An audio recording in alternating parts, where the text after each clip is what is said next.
National media को छोड़ करके इंटरनेशनल मीडिया उनको फॉलो करती है। उनके जैसे पॉलिटिक्स करने के लिए मतलब ज़रूरत है कि बहुत अच्छा कायद मिला है, देर करने की ज़रूरत नहीं है।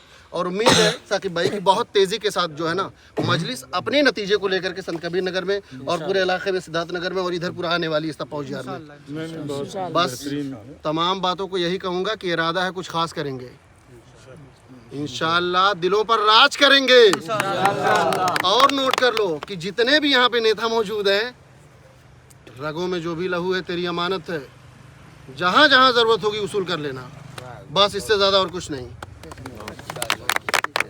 हम वक्त बदल देंगे, जज्बात बदल देंगे, हम वक्त बदल देंगे, जज्बात बदल देंगे।